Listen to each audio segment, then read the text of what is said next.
This is the Dolor Factor, and we are just giving an account on what happened to us when we were in Dominica, and actually within Tropical Storm Erica. With me now is Cynthia Alexander, who I wanted to talk to her, to let her know what we had been through. As Cynthia sits here now, I want you to just listen to what my daughter, who is in the UK, had to say, because the news, of course, wasn't just here in the Caribbean, it was worldwide. So listen to this.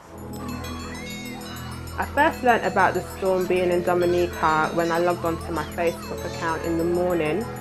There were posts from friends asking others to please pray for everybody in Dominica.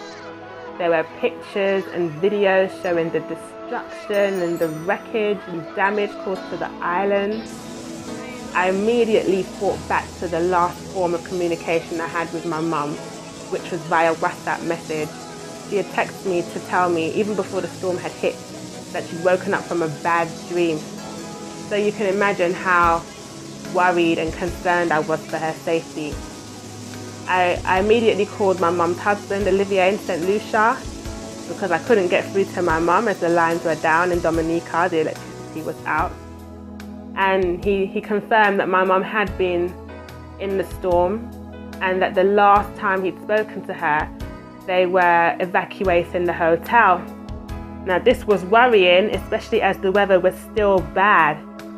So we didn't know if they'd managed to make it to the safer location they were trying to get to. We didn't know how they were evacuating the hotel. We didn't know where they were going. So during this time, it was very worrying and very scary because we had no knowledge of where my mum was and no form of communication with her.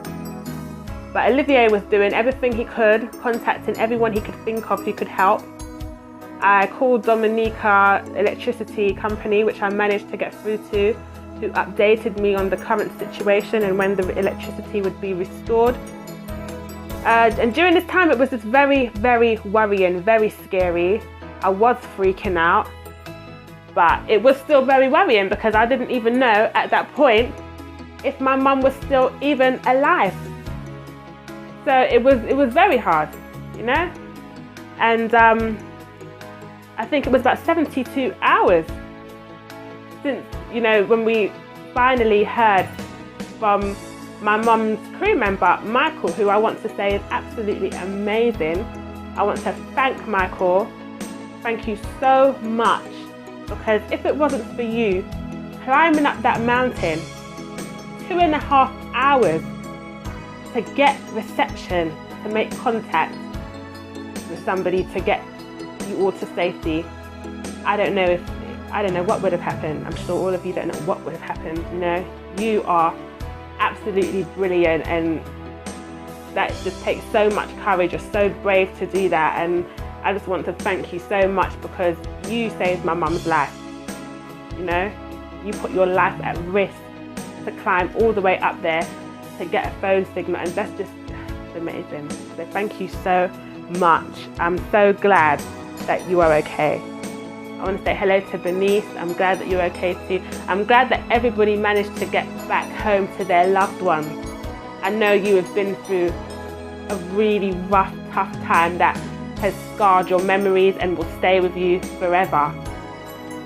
You know, my mum, she tells me bits about it, and then I want to know, but at the same time, I don't want to know because I could have lost my mum, and it just scares me and terrifies me that she's been through that.